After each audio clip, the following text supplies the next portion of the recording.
Shalom Bapak Ibu, saudara-saudari yang dikasihi oleh Tuhan kita Yesus Kristus. Sekali lagi kita bersyukur karena kasih anugerah dan kebaikannya. Kita bersama-sama ada di tempat ini. Dan Bapak Ibu, saudara-saudara yang berada di rumah juga kita bisa menikmati setiap kebaikan Tuhan. Sebelum kita memulai ibadah kita pada hari ini, mari bersama-sama kita bersatu di dalam doa.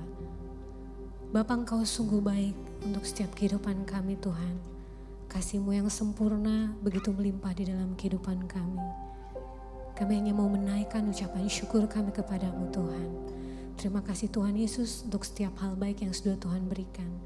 Kami juga mau menyerahkan sepanjang ibadah ini ke dalam tangan-Mu Tuhan. Biar kasih sukacita damai sejahtera-Mu Tuhan senantiasa melingkupi setiap kami. Terima kasih Tuhan, terima kasih Yesus. Terpujilah nama-Mu Tuhan. Haleluya, haleluya, amin.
Sama-sama kita angkat pujian dan katakan, ku naikkan syukurku, amin, buat hari yang Kau beri. Tak habis-habisnya kasih dan rahmat-Mu selalu baru.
setiap kebaikan-Mu. Terpujilah nama-Mu di tempat yang maha tinggi. Haleluya. Amin. Sekali lagi beri kemuliaan buat Tuhan kita Yesus Kristus. Allah adalah sumber kekuatan kita. Amin. Amin. Mari sama-sama kita angkat pujian ini. Allah sumber kuatku.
Kuatku dan bagianku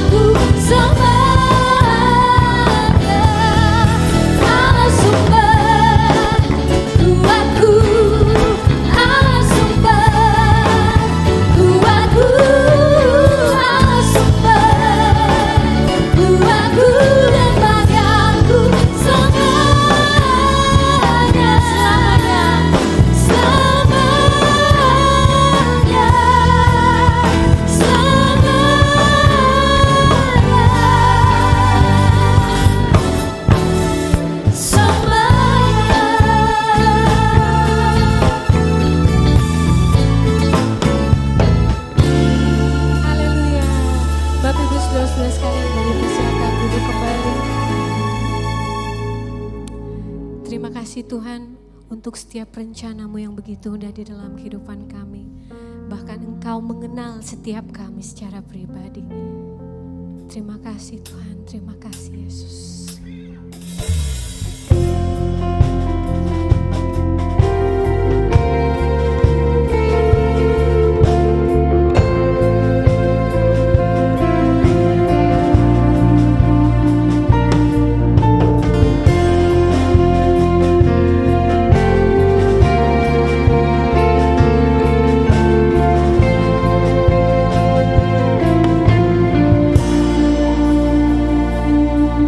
Bapa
surga ya Tuhan, kami bersuka cita ya Tuhan karena Engkau sungguh baik, Engkau selalu baik kepada kami ya Tuhan.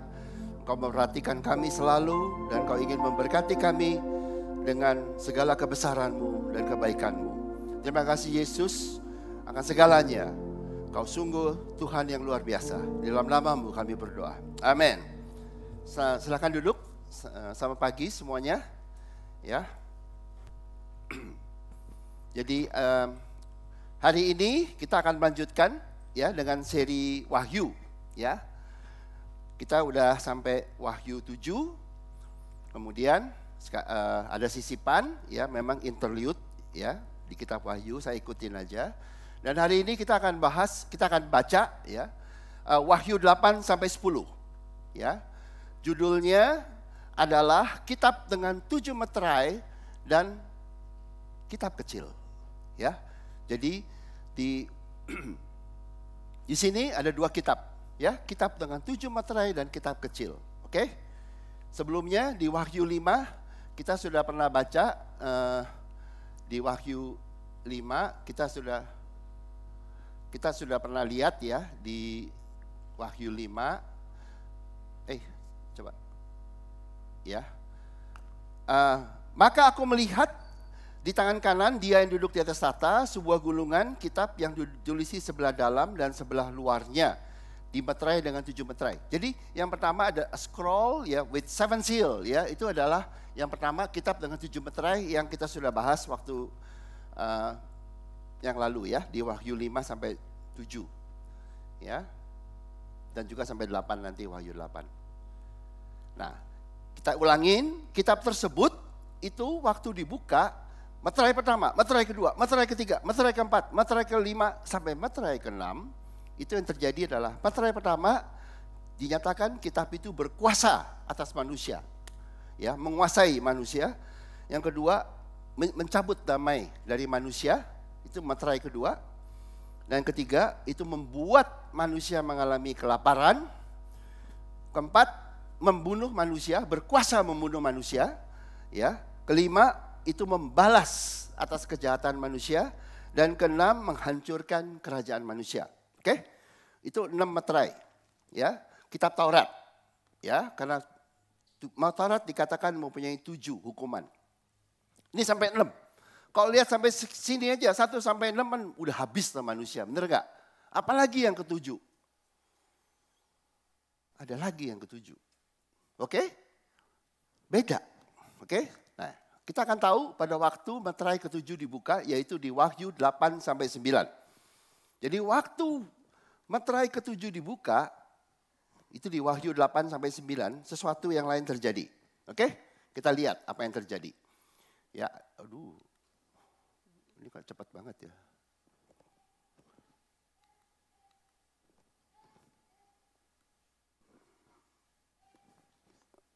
Oke, biar saya. Aduh, kok bisa dulu? Sorry ya. Dah, putar aja, ganti slide. Ya. Aduh. Jadi pada waktu Wahyu 8 ayat 1 dikatakan, anak domba itu membuka meterai yang ke-7. Maka sunyi suara di surga kira-kira setengah jam lamanya. Jadi inilah penggenapan hukum Taurat. Waktu meterai ke-7 dibuka. Oke? Meterai ke-7 dibuka. Lalu di slide berikutnya, ya, lalu malaikat yang pertama meniup sangkakalanya. Jadi waktu meterai ke-7 dibuka ada 7 sangkakala. Oke? 7 sangkakala. Di meterai ke-7 ya, ada 7 sangkakala. Ini yang pertama. Di Wahyu 8 ayat 7. Lalu malaikat yang pertama meniup sangkakalanya dan terjadilah hujan es dan api bercampur darah dan semua itu dilemparkan ke bumi. Maka terbakarlah sepertiga dari bumi dan sepertiga dari pohon-pohon dan hangutlah seluruh rumput-rumputan hijau. Ini sangkakala pertama. Bedanya apa dengan yang 6? Yang tadi meterai 6. Bedanya apa? Ini saya kasih tahu ya. Sangkakala 7 itu adalah apa? Rumput hijau, pohon-pohon. Pohon-pohon hijau itu adalah wujud dari karya manusia. Oke? Jadi di meterai ke-7 bukan penghukuman, tetapi konsekuensi dari manusia yang mengandalkan pengetahuan baik dan jahat. Makanya saya bilang hati-hati. dengan pengetahuan baik dan jahat. Konsekuensi. Konsekuensinya apa? Manusia membangun berbagai karya di bumi, ya, dengan kekuatan sendiri, pengetahuan baik dan jahat. Di akhir zaman, semua itu, semua 100% yang dilakukan oleh manusia, ya, dari akhir zaman yang dibuat manusia di akhir zaman habis. Ngerti enggak? Konsekuensi, bukan penghukuman. Konsekuensi dari pekarya manusia. Seperti rumput-rumput, seperti pohon. Bukan pohon yang berbuah, bukan rumput yang berbunga. Tapi yang dari manusia itu akan dihancurkan. Itulah sangkakala pertama. Sangkakala kedua, ya, di Wahyu berikutnya di Wahyu 8 ayat 8. Oke? Lalu malaikat yang kedua meniup sangkakalanya. Dan ada sesuatu seperti gunung besar yang menyala-nyala oleh api. Dilemparkan ke dalam laut. Dan sepertiga dari laut itu menjadi darah. Dan matilah sepertiga dari segala makhluk yang bernyawa di dalam laut. Dan binasalah sepertiga dari semua kapal. Jadi di laut terjadi. Ya, laut. Laut. Ya, laut itu nanti kita lihat di Wahyu juga, tapi juga di Kejadian. Laut itu wujud dari agamawi. Ya, kasih Tuhan yang sudah terkontaminasi oleh agamawi. Oke? Seperti Nuh berjalan di atas bahtera, ya. Nuhnya ya di atas air. Ya, seperti itu. Dan juga Petrus berjalan di atas air, ya. Itu air itu wujudnya itu saat itu adalah agamawi. Dan inilah sangkakala kedua. Segala produk agamawi akan dihancurkan. Ngerti enggak? Habis. Oke? Termasuk semuanya. Kalau ada sekolah teologi agamawi, saya katakan inilah akhirnya. Habis dihancurkan. Habis sampai habis. Ya, seperti itu. Karya agamawi dihancurkan. Konsekuensi, bukan penghukuman. Karena kenapa? Itulah karya manusia. Ujungnya di mata Tuhan, di akhir zaman, termasuk agamawi, doktrin apapun juga, nol nilainya. Seperti sampah. Ya, itulah yang kedua. Sangkakala kedua. Konsekuensi yang kedua. Jadi kehancuran dari karya agamawi.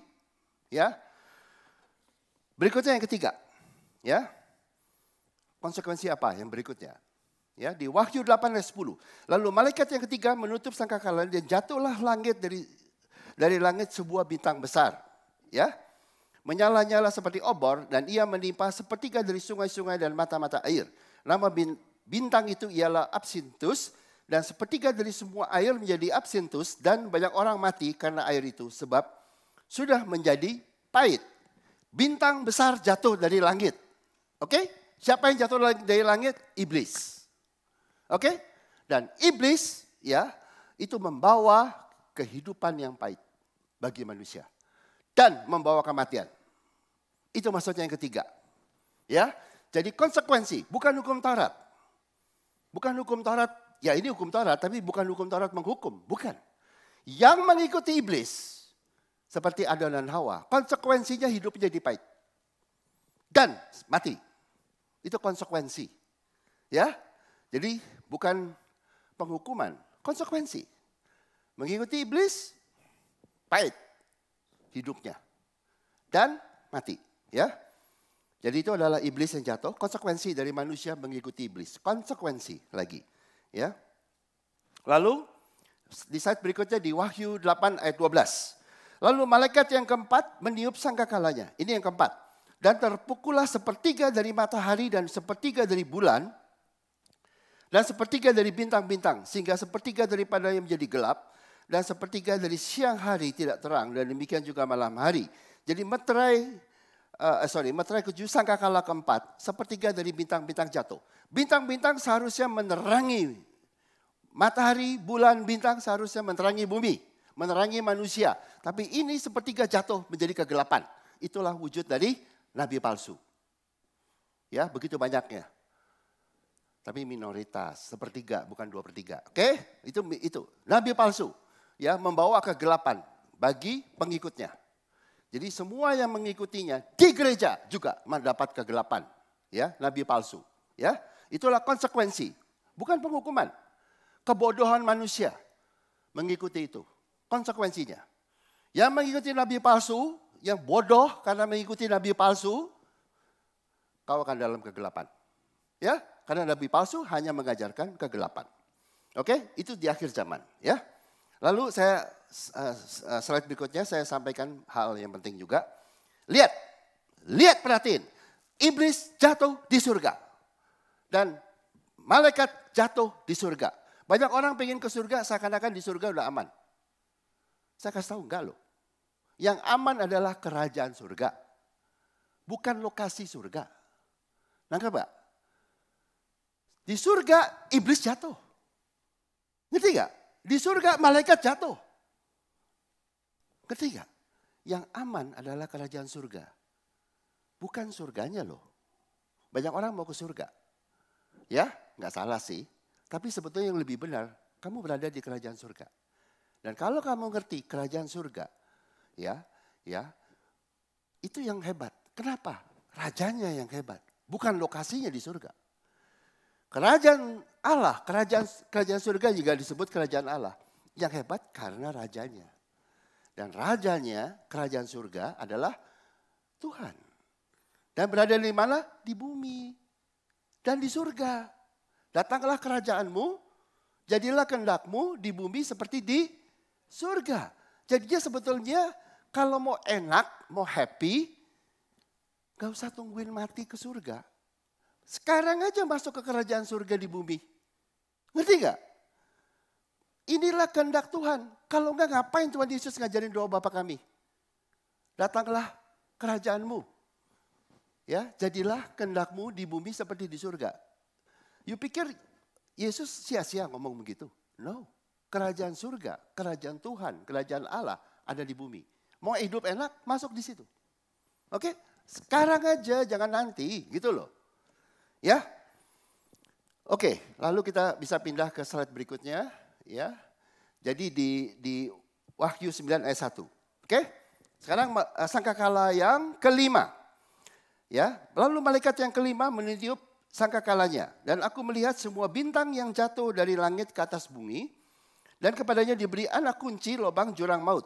Ya, punya kunci untuk maut. Oke, jadi dia bisa masukin punya kunci ya untuk bawa manusia ke dalam jurang maut. Nyiksa. Dan kepada mereka dipesankan supaya mereka jangan merusakkan rumput-rumput di bumi atau tumbuh-tumbuhan ataupun pohon-pohon, melainkan hanya manusia yang tidak memakai meterai Allah di dahinya. Jadi ini bukan karya manusia loh, yang dihantam manusianya. Oke?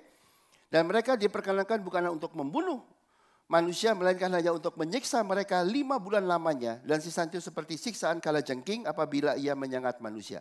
Jadi sangkakala kelima, ya, iblis berhak atau nabi palsu dan lebih berhak untuk menyiksa manusia.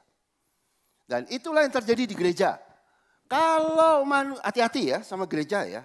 Jangan pikir yang di pulpit semuanya benar. Ya, yang benar cuma Tuhan. Yang ngikutin nabi palsu di akhir zaman, kau akan disiksa oleh nabi palsu. Gitu ya. Dikuasa, diberikan kuasa oleh Tuhan. Kenapa? Karena dia ngikutin yang salah. Yang salah kan bukan Tuhan yang ngasih. Tapi kalau ngambil nabi palsu sebagai bos, nabi palsu akan berlaku sebagai nabi palsu yang akan menyiksa kau. Ngerti gak? Kelihatannya nabi, tapi palsu. Penyiksaan terjadi. Itu yang di akhir zaman. Itu sangkakala kelima. Konsekuensi dari kebodohan manusia yang mengandalkan pengetahuan untuk mengikuti orang yang dianggap pintar, yaitu nabi palsu. Yang terjadi, nabi palsu itu bukan memberkatimu, akan menyiksa kau. Ngerti gak? Ya? Kecuali di House of Grace, saya gak ada nabi palsu. Oke? Saya bilangin, kalau ada saya pecat. Bener, gak, karena menyiksa, gak boleh. Ya, kalau ada saya pecat. Saya gak bercanda. Ya, Wahyu 9 ayat 13, sangkakala ke-6. Oke? Lalu malaikat yang ke-6 meniup sangkakalanya. Dan aku mendengar suatu suara keluar dari keempat tanduk mezbah emas yang di hadapan Allah. Dan berkata kepada malaikat yang keenam yang memegang sangkakala itu, lepaskanlah keempat malaikat itu yang terikat dekat sungai besar Efrat. Maka dilepaskannya keempat malaikat yang telah disiapkan bagi jam dan hari, bulan dan tahun untuk membunuh sepertiga dari umat manusia. Sungai Efrat, ya, ada 4 malaikat yang dilepaskan, ya. 4 malaikat itu apa? Di sungai Efrat itu Babylon. Kota Babylon itu di situ. Itu wujud dari agamawi. Ya, 4 malaikat tadi yang udah ke seluruh dunia itu wujud dari agamawi. Ya, konsekuensi dari mengikuti agamawi kau mati. Bukan karena hukuman Tuhan. Konsekuensi dari agamawi kau mati. Ngerti nggak? Ini konsekuensi berikutnya. Sangkakala yang ke-6. Ya. Oke, lalu kita lihat berikutnya. Wahyu 9 ayat 20. Tetapi manusia lain yang tidak mati oleh malapetaka itu tidak juga bertobat dari perbuatan tangan mereka. Mereka tidak berhenti menyembah roh-roh jahat dan berhala-hala, dari emas dan perak, dari tembaga, batu dan kayu yang tidak dapat melihat atau mendengar atau berjalan, dan mereka tidak bertobat dari pembunuhan, sihir, pencabulan dan pencurian.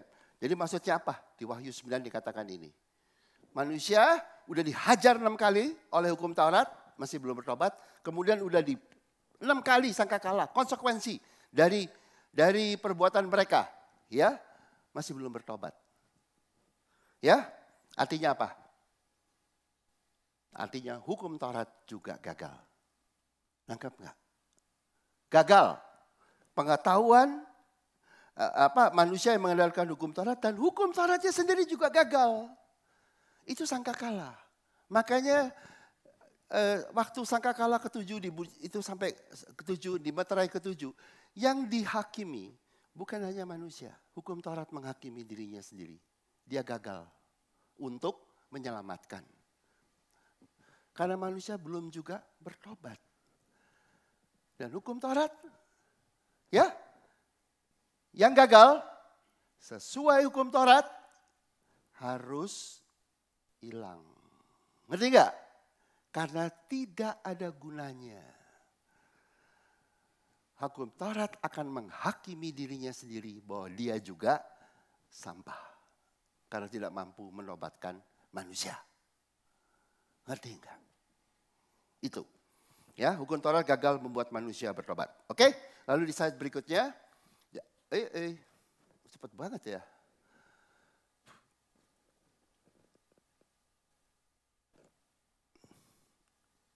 Coba. Slide berikutnya. Slide 14. Jadi, ya, kita ulangi. Pada saat meterai 1 sampai 6 dibuka, hukuman dari hukum Taurat terjadi pada manusia. 1 kali, 2 kali, 3 kali, 4 kali, 5 kali, 6 kali. Yaitu hukumannya beda-beda. Dia berkuasa atas manusia, dia bisa mencabut damai manusia, hukum Taurat.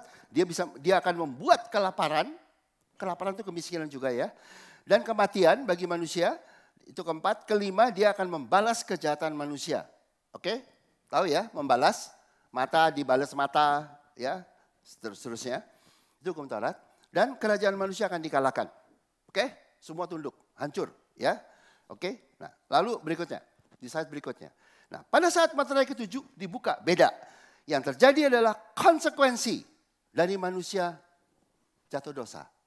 Karena waktu manusia jatuh dosa, manusia itu memakan, ya, buah dari pohon pengetahuan tentang yang baik dan jahat. Ya, manusia jatuh karena mentuhankan pengetahuan. Ngerti gak?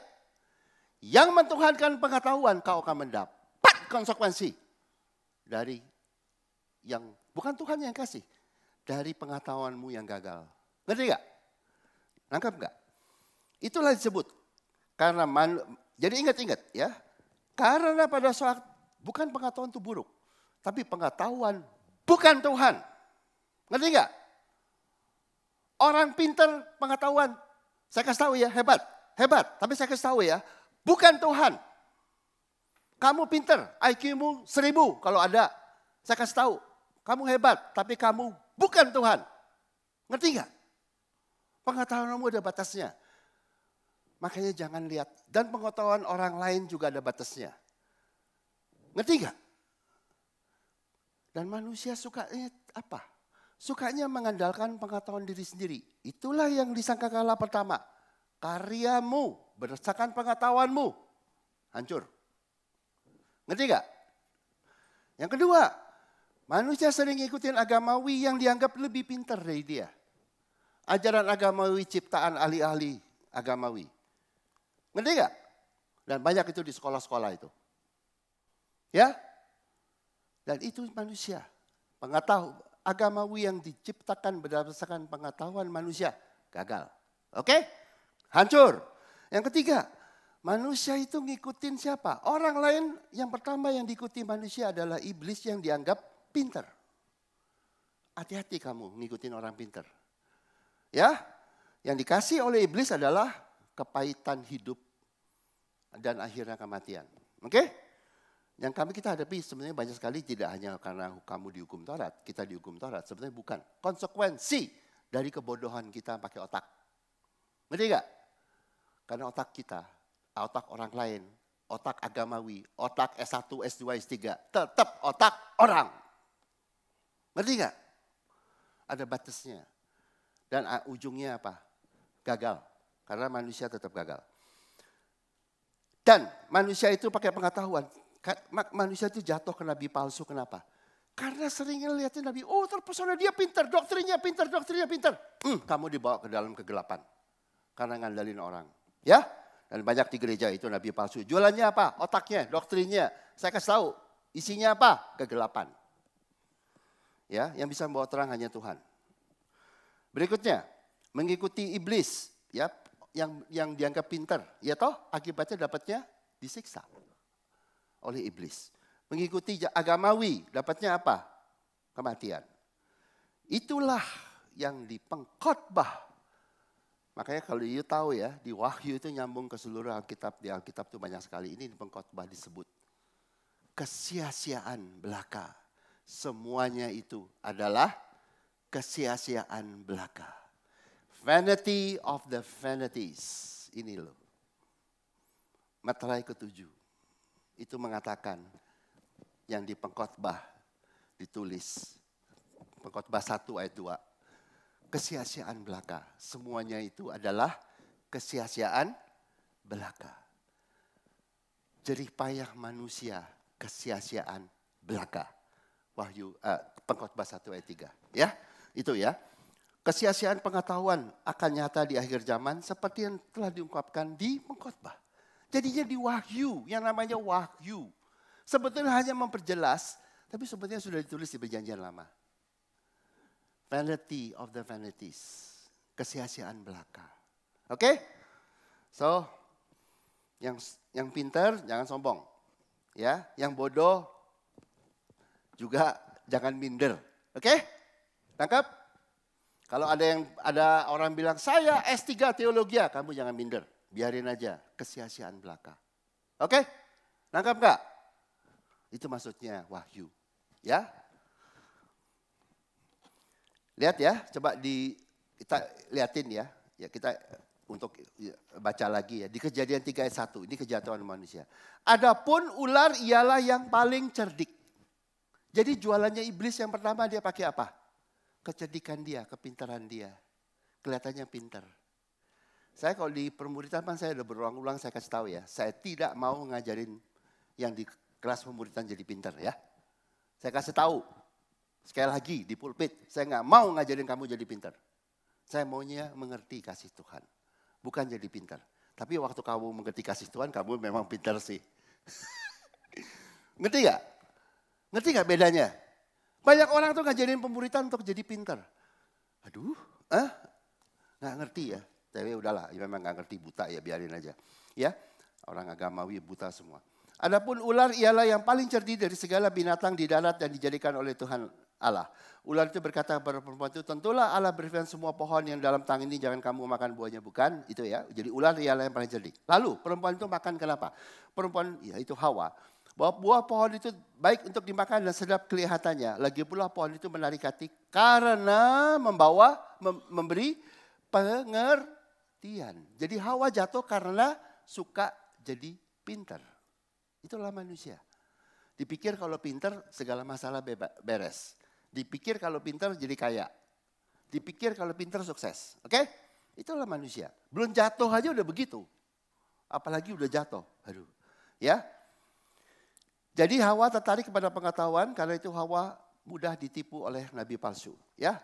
Hati-hati sama orang banyak di sini ya di gereja yang sukanya belajar, doktrin, baca buku. Saya kasih tahu orang-orang itu adalah paling mangsa gampang bagi nabi palsu. Karena nyari pengertian, nyari pengetahuan. Nangkep? Bukan nyari Tuhan.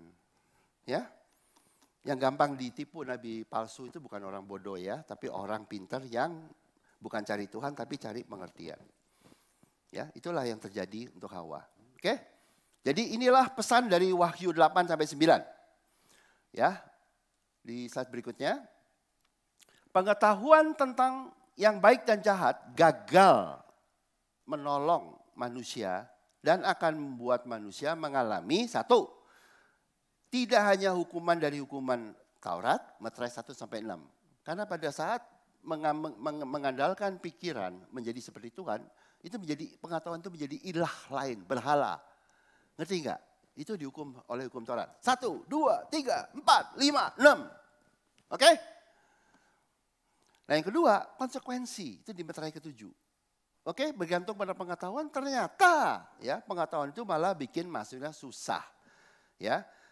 Jadi konsekuensi dari manusia mengandalkan pengetahuan ya baik dan jahat tersebut itu Meterai ke-7 sangkakala 1 sampai 6. Yaitu dan ke-7 sebetulnya. Yaitu kegagalan karya manusia. Kesia-siaan karya agama. Kepahitan hidup dari iblis juga. Kegelapan dari nabi palsu dan pengajar agamawi. Ya, penyiksaan oleh iblis dan kematian dari iblis. Ya, nabi palsu dan agama. Ya, jadi pengetahuan itu gagal menobatkan manusia. Hukum Taurat gagal, pengetahuan gagal, agamawi gagal, nabi palsu gagal. Ya, di kerajaan surga harus disingkirkan. Oke?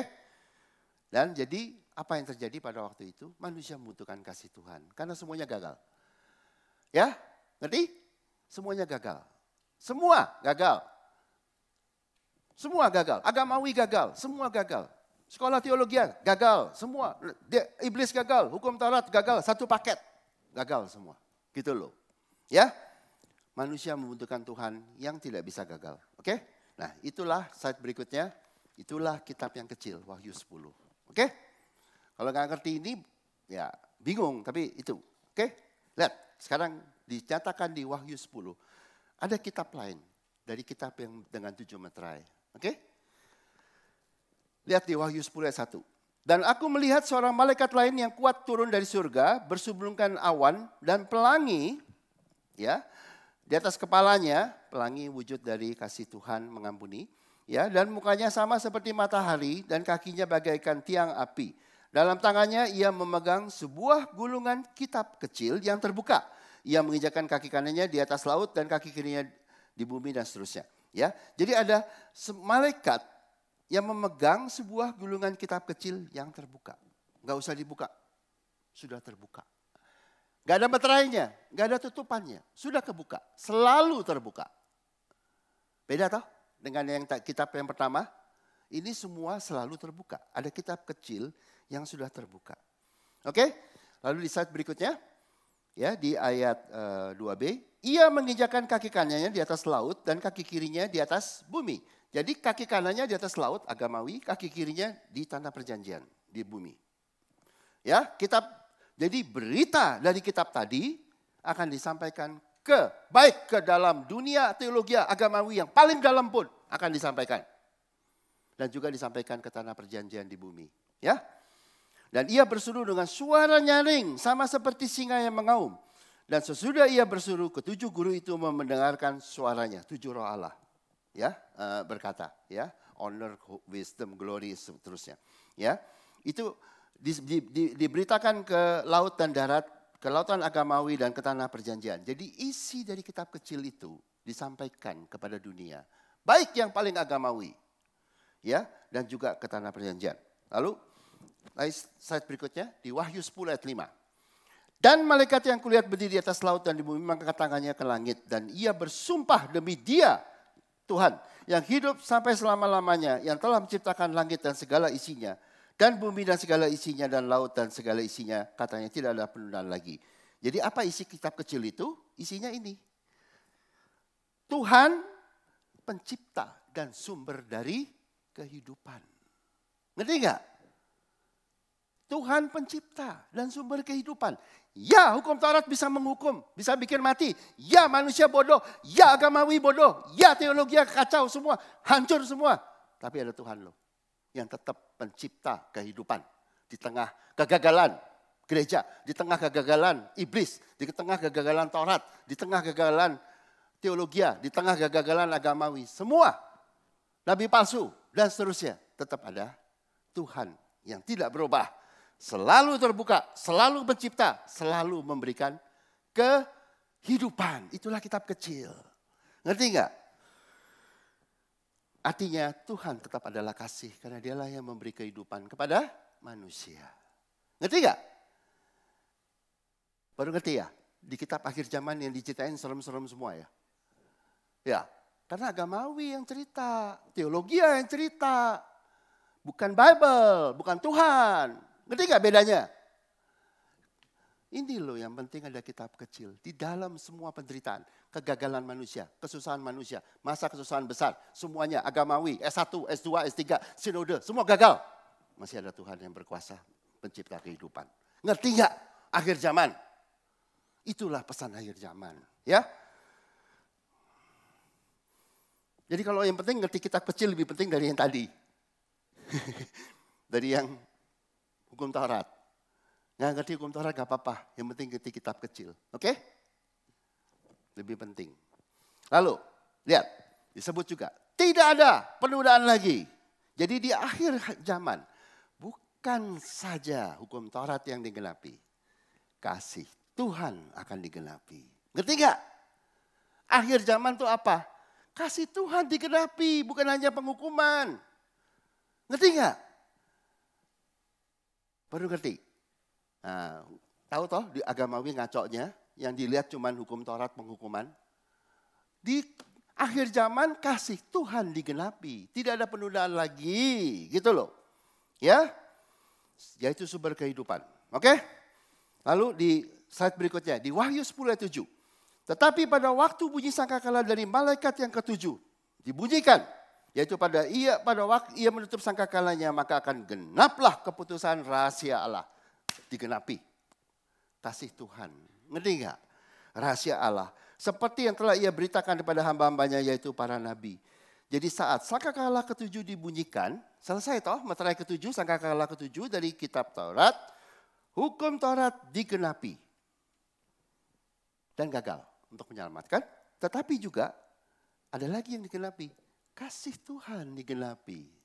Ngerti enggak? Di sangkakala ketujuh. Di akhir zaman kasih Tuhan digenapi. Artinya yang bergantung pada kasih Tuhan. Seperti murid dan mempelai. Nggak usah takut sama masa kesusahan besar. Kalau yang agamawi ya takutlah. Ngerti enggak? Yang masih ngajarin teologi agamawi takut, iya memang harus takut. Karena masih di Taurat, masih di situ. Kalau kita yang bergantung sama kasih Tuhan gak usah takut. Karena kasih Allah bagimu digenapi.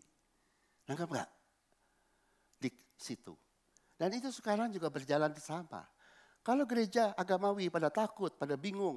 Ya silakan, memang harusnya mereka takut. Karena mereka akan mengalami kesusahan. Tapi yang berada di dalam kasih Tuhan, di zaman sekarang ini, akhir zaman ya sekarang ini, gak usah takut. Karena di dalam janji Tuhan, kasih Tuhan digenapi. Sekarang bagi kau. Ngerti gak? Hukum Taurat akan digenapi sekarang bagi mereka. Ngerti gak bedanya? Kau akan digenapi kasih Tuhan. Oke? Lalu saat berikutnya, jadi keputusan rahasia Allah seperti yang telah ia beritakan pada hamba-hambanya yaitu para nabi. Jadi Tuhan adalah kasih, Tuhan tidak pernah berubah. Sudah dari dulu dideklarasikan bahwa Tuhan adalah kasih. Dan itu sudah disampaikan melalui hamba-hambanya para nabi pada segala penciptaan. Dunia agamawi terobsesi dengan hukuman Taurat dan seterusnya, penderitaan dan seterusnya. Mereka buta dan bodoh dan sama sekali bodoh. Nggak bisa lihat kasih Tuhan dari awal sudah dinyatakan. Kalau Tuhan nggak mengasihi, ngapain ada 7 hari penciptaan dan seterusnya. Oke? Ngapain dikasih Mazmur dan seterusnya. Jadi sudah di rahasia Allah. Buat kita nggak rahasia lagi ya. Saya harap di sini ya, udah ngerti ya kasih Tuhan ya. Kalau bagi mereka ya masih rahasia lah. Oke, nanti Tuhan yang bukain. Ya bagi agamawi. Ya, tapi bagi gereja Philadelphia, bagi kita enggak. Ya, kitab kecil itu kasih Tuhan selalu terbuka untuk manusia. Di mana Tuhan nggak menolong? Adam dan Hawa ditolong nggak? Ngerti nggak? Kain ditolong nggak? Ditolong semua toh. Ya, oke. Lalu jadi slide berikutnya. Jadi di tengah kegagalan manusia yang bergantung pada pengetahuan, ya, tentang yang baik dan jahat, hukuman dari hukum Taurat dan konsekuensi dari kegagalan pengetahuan akan datang ke manusia. Itu, ya, Materai 1 sampai 6 dan Materai 7. Tapi di tengah penderitaan seperti itu, ya, yang akan terjadi pada gereja agamawi, ya, ada selalu kitab kecil yang terbuka. Akan ada selalu kasih Tuhan yang tidak pernah dicabut bagi manusia. Ya, di hidup kita tuh banyak kegagalan. Bukan hanya karena berdosa hukum Taurat. Kebanyakan tuh konsekuensi itu yang bikin gagal. Kamu terpesona sama si A, terpesona sama si B, terpesona sama bosmu, terpesona sama apa. Nanti kamu dapat deh konsekuensinya. Ngerti nggak? Itu yang terjadi. Jangan terpesona. Ya. Masuk sama suami istrimu ya. Nanti kamu tahu loh, gagal loh. Sama suami, sama istri juga jangan ya sayang sih. Tapi jangan terpesona dianggap dia Tuhan. Oke? Jangan ya. Nanti kamu tahu sendiri loh. Yang mau pacaran nih biar gue kasih tahu dulu ya. Dia tetap manusia.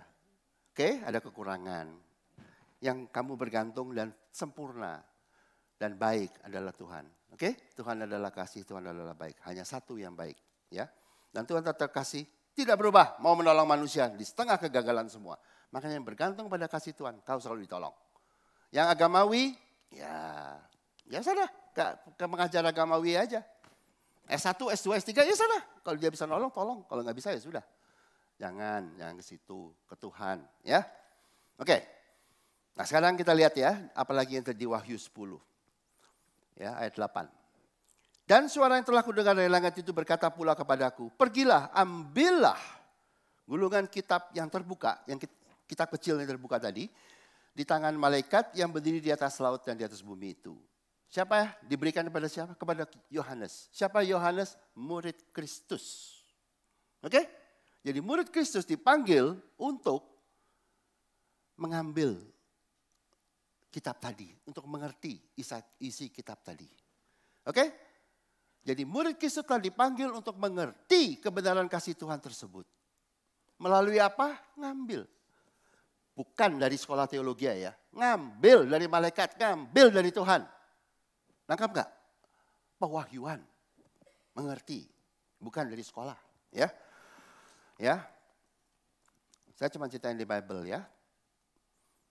Kalau nggak suka, nggak setuju, debatin Tuhan, bukan sama saya. Ya, jadi bukan dengan jalan mengandalkan pengetahuan. Oke? Ngerti nggak? Semua murid Yesus dapatnya dari Tuhan sendiri. Nangkap? Bukan dari guru agama. Nangkap? Bedanya? Ya, belajar dari murid Kristus, artinya belajar dari Kristus. Murid teologia belajar dari teologia. Oke, beda ya. Jadi Tuhan akan membangkitkan murid-muridnya di akhir zaman. Ini di Wahyu. Dengan cara murid tadi menerima isi atau menjadi satu dengan kitab kecil tadi. Oke? Lalu saat berikutnya di ayat 9. Lalu aku pergi, Yohanes, murid Kristus, pergi kepada malaikat itu dan meminta kepadanya, supaya ia memberikan gulungan kitab itu kepadaku. Katanya kepadaku, ambillah dan makanlah. kasih Tuhan, murid Kristus. Bukan di otak. Kasih Tuhan di dalammu, makan. Teologi hanya bisa masuk di otakmu, pengetahuan. Tapi Tuhan, kasih Tuhan harus dikecap terlebih dahulu. Ngerti gak? Kecaplah dan lihatlah bahwa Tuhan itu baik. Bukan belajarlah dan tamatlah dengan S1, S2, S3 baru ngerti Tuhan itu baik. Gak ada di Alkitab. Adanya makan, kecap kasih Tuhan. Baru kau bisa melihat Tuhan itu baik. Nangkap gak? Itulah murid Kristus, bukan murid teologi. Ya, yang diisi di badannya, diberkati kasih Tuhan, bukan di otaknya dengan ilmu. Pengetahuan yang baik dan jahat. Oke? Ambillah dan makanlah dia. Ia akan membuat perutmu terasa pahit, tetapi di dalam mulutmu ia akan terasa manis seperti madu. Ya, jadi itulah yang murid Kristus di akhir zaman. Dia akan mencicipi kasih Tuhan, mempelai, mencicipi kasih Tuhan, baru jadi murid. Bukan murid jadi mempelai. Oke? Mencicipi dulu kasih dari Tuhan menjadi mempelai. Berkat ke-6 ya di kerajaan surga, baru menjadi berkat ke-7 di kerajaan surga, yaitu menjadi murid. Oke? Sekarang ini baru ke-6. Ambillah dan makanlah dia. Oke? Seperti itu. Ini yang ke-6. Jadi Yohanes diberi makan supaya ini yang ke-6, ya, tapi nanti yang ke-7. Dia sudah murid, tapi ini diulangi di akhir zaman. Ya, menjadi mempelai dulu. Lalu di Wahyu 10 ayat 10. Lalu aku mengambil kitab itu dari tangan malaikat dan memakannya, ya, memakannya, menerima kasih Tuhan menjadi mempelai.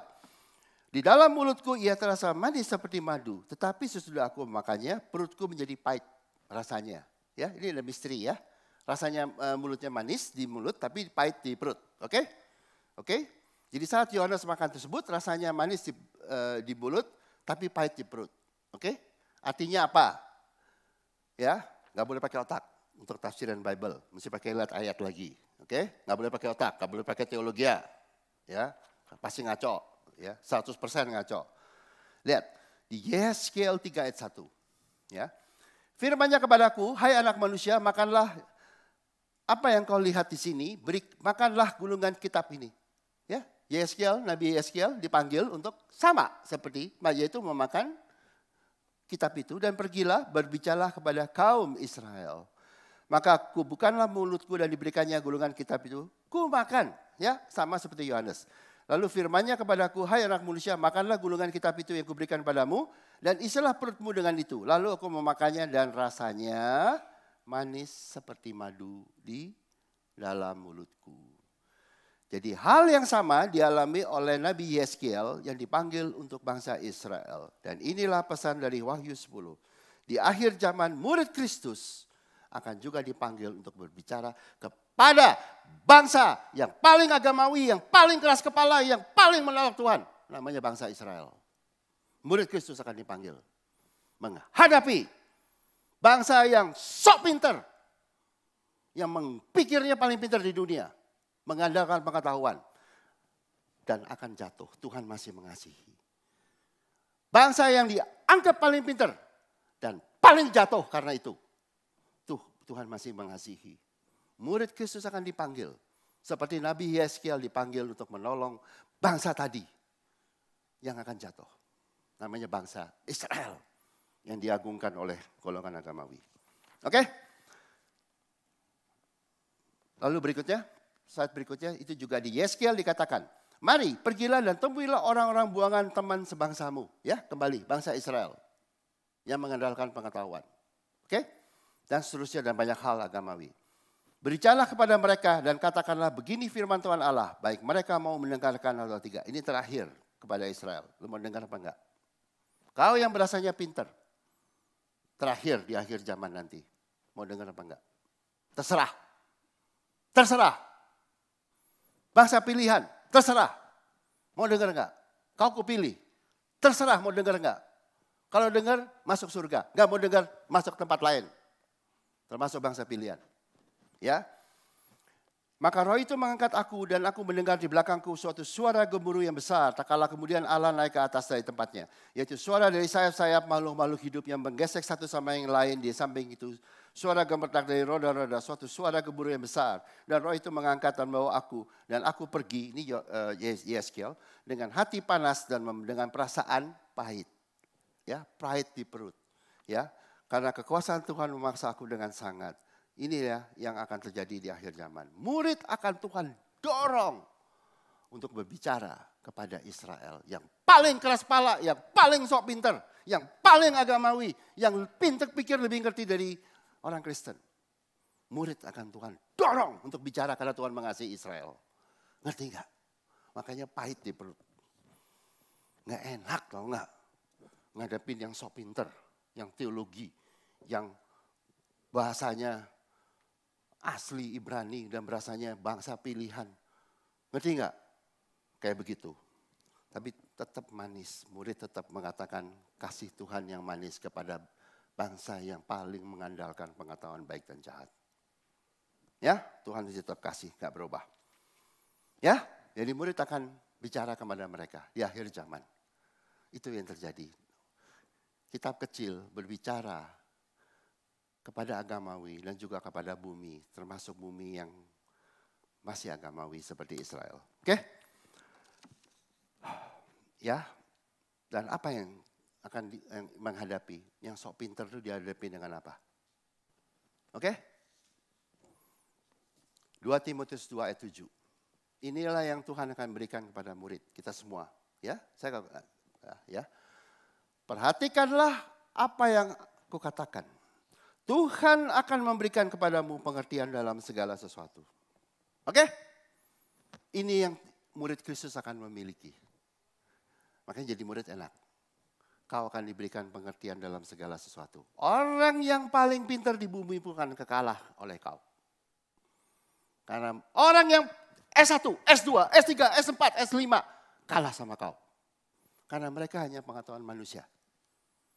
Tapi kau, kita, murid akan dapat pengertian dari Tuhan yang Maha Tahu. Dalam segala sesuatu. Orang Yahudi yang paling pintar pun dengan kalah. Mereka yang bisa bahasa Ibrani pun mereka akan kalah. Karena Tuhan memberikan pengertian. Dalam segala sesuatu kepada muridnya. Supaya bisa menobatkan. Ngerti enggak? Nangkap enggak? Di akhir zaman. Bangsa yang paling sok pintar pun Tuhan masih kasihi. Melalui murid yang akan diberikan pengertian dalam segala sesuatu. Jadi murid Kristus, hanya murid-murid Kristus, bukan teologi, yang akan mengerti apa yang ditulis di Alkitab. Karena Tuhan sendiri yang akan memberi mereka pengertian. Understanding kalau bahasa Alkitabnya. Ya. Mereka akan berbeda dengan para ahli teologi yang bergantung pada pengetahuan ciptaan manusia. Oke, ngerti gak? Di sini ya, ini murid Kristus. Ya, murid Kristus bukan menyampaikan pewahyuan yang baru. Kalau banyak ada orang bilang saya nabi, saya apa, itu nabi palsu. Murid Kristus bukan menyampaikan pewahyuan yang baru. Karena Alkitab sudah ditutup, jangan ditambah. Ngerti gak? Murid Kristus menyampaikan pengertian akan yang sudah atas yang sudah diwahyukan secara lengkap di Alkitab. Nangkap enggak? Kalau saya berkhotbah, saya tidak berikan pewahyuan baru. Saya cuma bisa, dan itu panggilan Tuhan, untuk menyampaikan pengertian atas yang sudah diwahyukan. Baik, ngerti enggak? Kalau agama orang palsu itu kelihatan. Mau jadi ini, mau jadi itu, palsu semua. Dari titelnya udah tahu. Karena enggak ditambah lagi. Sudah lengkap. Tuhan adalah kasih. Alkitab udah sempurna. Murid Kristus hanya menyampaikan pengertian atas yang Tuhan sudah lengkap wahyukan di Alkitab. Ngerti enggak? Itu. Dan itu cukup. Ya? Tidak bergantung dengan teori-teori baru, menciptakan teori-teori baru. Itu teologi agamawi. Oke? Lalu berikutnya. Ya, di Wahyu 10 ayat 11, kembali kepada Wahyu. Ya, malaikat tadi berkata, maka ia berkata kepadaku, kepada Yohanes, engkau harus bernubuat lagi kepada banyak bangsa dan kaum dan bangsa dan raja. Ya, jadi tadi sudah makan, menjadi mempelai, menjadi menerima kasih Tuhan. Sekarang menjadi murid untuk menyampaikan amanat agung. Ya, jadi di akhir zaman murid Kristus harus menyampaikan kebenaran kasih Kristus kepada banyak bangsa. Akan ada dorongan keras kepada murid Kristus untuk berbicara. Gak ada yang ditakutin. Orang Yahudi yang sok pintar pun, yang IQ-nya 2 kali lewat semua. Ngerti gak? Karena mereka hanya menawarkan pengetahuan. Seperti iblis. Tapi murid Kristus akan mengerti kebenaran kasih Kristus, kasih Tuhan. Bedanya di situ ya. Ya, oke. Nah, sebentar lagi saya coba lihat, jadi kita rekap. Oke. Nah, jadi di Wahyu 4-9 di akhir zaman melalui dibukanya meterai dari kitab dengan 7 meterai hukum Taurat akan digenapi. Oke? 7 ya. Apa yang digenapi yaitu hukuman dari hukum Taurat akan digenapi dan konsekuensi dari ketergantungan manusia akan pengetahuannya akan digenapi. Konsekuensinya yang bergantung pada pengetahuan akan mengerti kegagalan dari pengetahuan. Oke? Nanti di discipleship saya bukain lebih detail kalau mau ya. Saya akan bukain pengetahuan baik dan jahat itu bagaimana ya. Bukannya kamu nggak bisa pakai, cuman ada batasannya gitu. Ya, tapi tetap gagal. Banyak kegagalannya. Ya, tapi nanti di ini. Jadi akibat pengetahuan yang gagal tadi karena tidak sempurna dan manusia tidak sempurna, manusia akan menderita. Ya, tetapi tidak bertobat. Jadi, ya, di Wahyu di kitab akhir zaman ini dinyatakan sampai Wahyu 9, pengetahuan itu gagal. Oke? Hukum Taurat juga gagal. Itu sampai di Wahyu 9. Ya, ngerti ya? Dikatakan itu gagal, semua gagal, sia-sia. Lalu di Wahyu 10, di akhir zaman yang sama melalui kitab yang kecil akan dinyatakan dan digenapi juga kebenaran kasih Tuhan pada waktu yang bersamaan. Ya, yang tidak berubah sejak dahulu kala. Kasih Tuhan akan dinyatakan ke juga Israel, termasuk Israel yang paling keras kepala. Oke? Akan disampaikan. Ini akhir zaman, ya. Dan ke semua bangsa. Melalui siapa? Hanya satu, melalui murid Kristus. Hanya satu yang dipanggil, murid Kristus. Enggak ada lagi. Ya? Makanya di akhir zaman nanti Tuhan akan membangkitkan banyak murid Kristus. Ya? Ini slide saya satu lagi, ya, ini yang terakhir ya.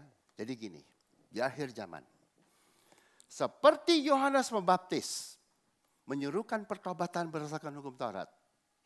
Menjelang kedatangan Yesus yang pertama kali.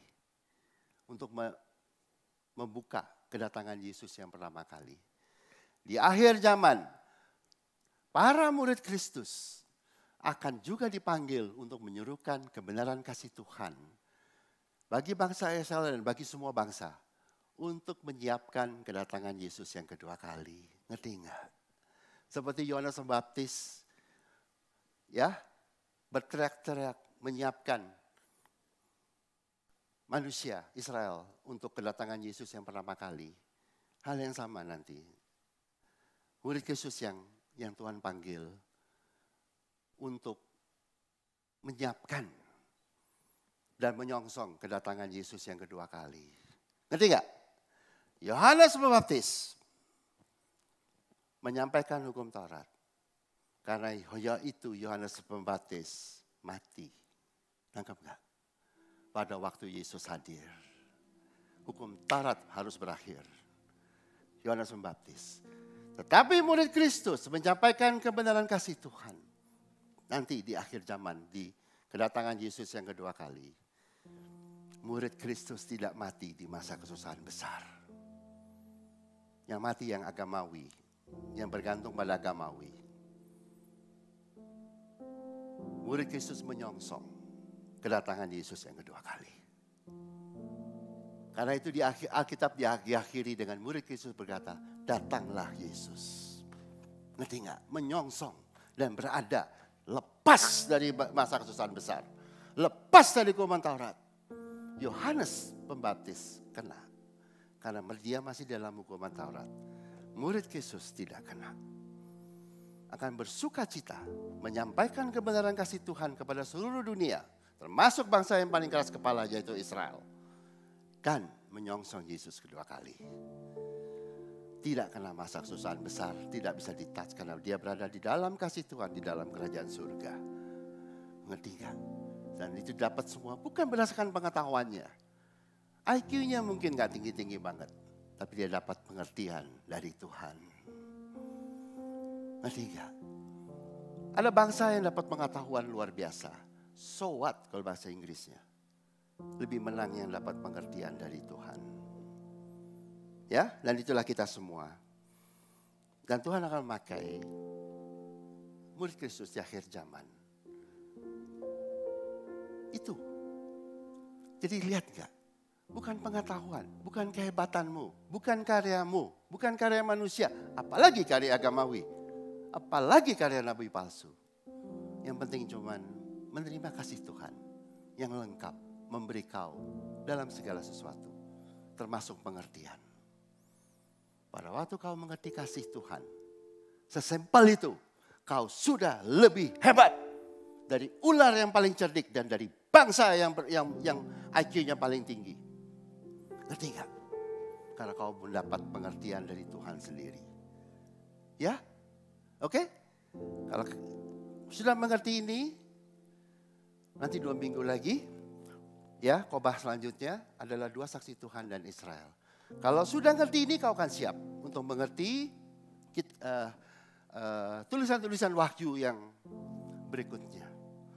Kalau belum ngerti yang tadi ini sampai wahyu 10, kau gak bisa ngerti wahyu 11, 12 dan seterusnya. Tapi kalau udah ngerti ini, gampang. Wahyu gak susah. Kitab wahyu. Satu-satu. Jadi sekarang udah ngerti ya, hukuman Taurat, konsekuensi, dan kasih Tuhan. Kalau kau sedang mengerti itu wahyu 11, wahyu 12, dan seterusnya menjadi gampang. Menjadi tidak misteri bagimu. Nanti kita akan lihat 2 minggu lagi. Jadi sampai hari ini jangan takut dengan masa kesusahan besar. Jangan takut dengan segala apapun. Cuma bergantung makasih Tuhan. Dia mampu melengkapi kau semua. Kitab yang kecil selalu terbuka. Gak pernah ditutup. Kasih Tuhan selalu ada. Hukum Taurat gak ada apa-apanya sama Tuhan. Kesusahan di dunia gak ada apa-apanya sama kasih Tuhan. Ya? Itulah Tuhan kita. Mari kita berdoa. Bapa di surga, terima kasih Yesus akan kebaikan-Mu, akan pertolongan-Mu ya Tuhan. Di dalam segala hal ya Tuhan, Kau sempurna dan Kau baik adanya dan Kau mampu mengatasi segala kelemahan kami. Di dalam hal apapun juga. Dan Kau mampu mengatasi segala dosa kami juga dan segala kekurangan kami. Karena Kau tetap adalah pencipta kehidupan yang mengasihi kami dan tidak pernah berubah. Terima kasih Yesus, segala puji hormat hanya bagi Engkau. Dalam nama-Mu kami berdoa. Amin. Kita lanjutkan dengan perjamuan ya. Siapa yang bertugas, saya bisa minta maju ke depan.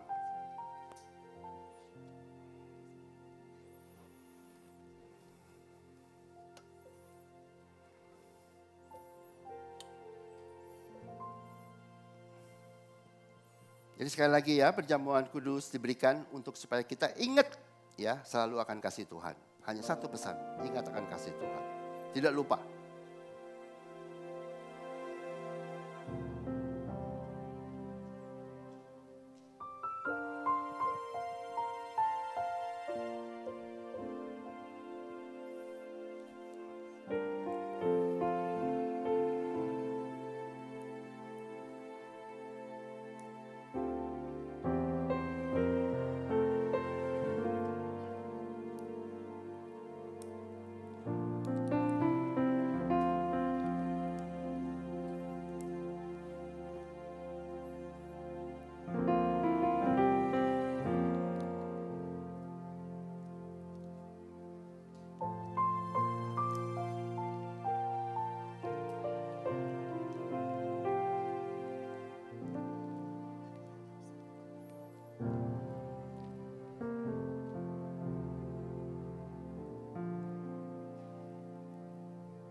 Jadi Tuhan membangun kita bukan dengan pengetahuanmu, tapi dengan makan dan minum dari Tuhan.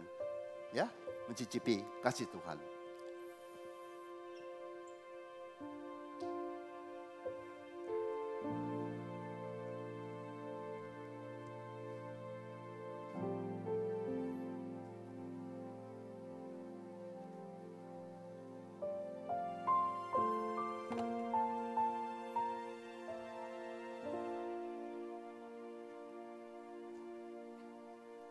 Panjang? Oke. Sudah semuanya? Mari kita bangkit berdiri.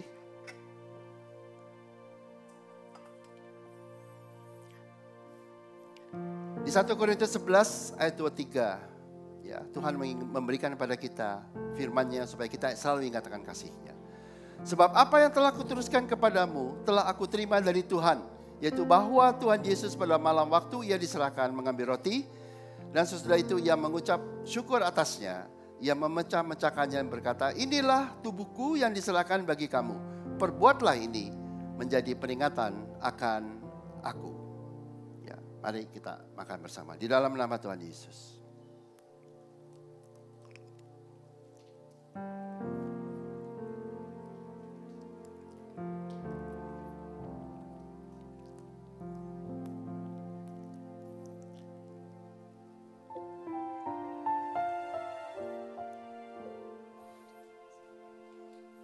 Selanjutnya, di ayat 25.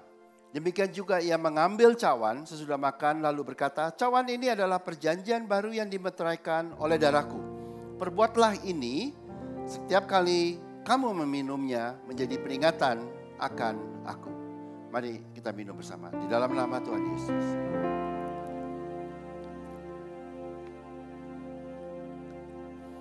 Bapa di surga, terima kasih Yesus karena kebaikan-Mu yang begitu sempurna dan rencana-Mu yang begitu indah. Sehingga di dalam Kau ya Tuhan kami akan selalu baik dan diberkati dan tidak perlu takut akan apapun juga. Karena kasih-Mu sempurna.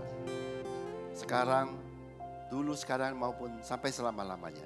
Terima kasih Yesus. Pujilah nama-Mu. Dalam nama-Mu kami berdoa. Amin. Inilah yang ku rindukan, setiap waktu nyanyian dan pujian, nyanyian puja dan pengagungan, amin, kepadamu.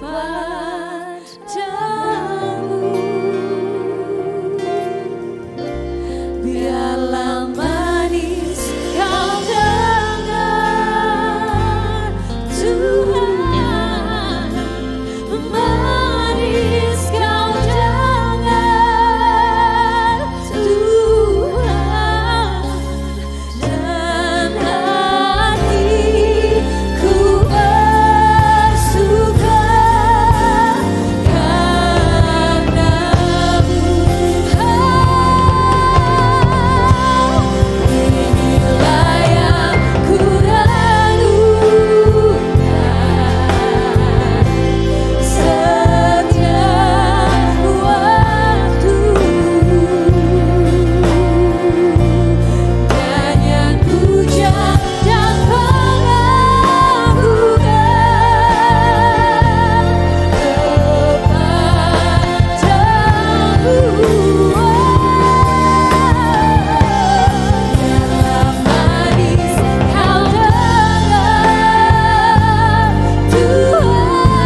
today we learned that a lot of things in our life is because of consequences, choices we make and consequences that we from that choice. And it's not because God, bukan karena Tuhan tidak kasih atau Tuhan kurang kasih atau kurang Tuhan pilih kasih. Tapi konsekuensinya yang kami melakukan di dalam hidup membawalah kesukaran, and a lot of problems. And that's the choices that we made in life. Tapi Alkitab kecil selalu terbuka. The book of God's amazing unending love selalu terbuka bagi kita semua. Bagi kita yang mau menerimanya, percaya itu. Announcement for today is after at 2 we have discipleship class di online. And jangan kecil hati. Yeah, God is always with us. His love always follows us. We're going to pray, and as we end this prayer, let's all stand up. Let's pray. And we thank God for His amazing love. Lord, we thank you, Lord. The things that we experience in life are sometimes, a lot of times, are consequences. The choices that we made in our lives, Lord. But there's always hope in you. There's always a light. There's always an open door. There's always a little book that's open, and forever it stays open. To reach out to each and every one of us that our past doesn't matter. That the choices that we made in life, that the wrong choices we made, it doesn't matter. Because in front of us there is always an open book. A book of your love, of your amazing unending love that is always reaching out to each and every one of us, to each and every one of our situations and our conditions, Lord. Conditions in life, conditions in families, conditions in our finances, it's always open. And that book has never closed because you are God that never changes. From the beginning of time, you never change, that you always love. And you never are afraid of the mistakes that we made. Human mistakes never scares you. But the door and the book is always open to each and every one of us to come and taste that the Lord is good. And that is for each and every one of us as we go from this place. Whatever consequences, whatever things that's our past, is in the past. But there is always a future before us. An open door, an open book. And Lord, as each and every one of us taste the goodness of our God, the greatness, His faithfulness, His love, His unending forgiveness to each and every one of us, we know, Lord, truly we know that how awesome you are and how you loved us even from the beginning of time. We thank you, Lord, with hope in our hearts, with love always overflowing and overcovering us. That's what we bring with us to the week that's before us, knowing that there is miracles, there is goodness, there is grace, there is love, and there is your mercies follow us wherever we go. We thank you for that. We thank you for your greatness and your goodness. And most of all, we thank you for your amazing love. In Jesus' name we pray. Amen. Happy Sunday, everybody.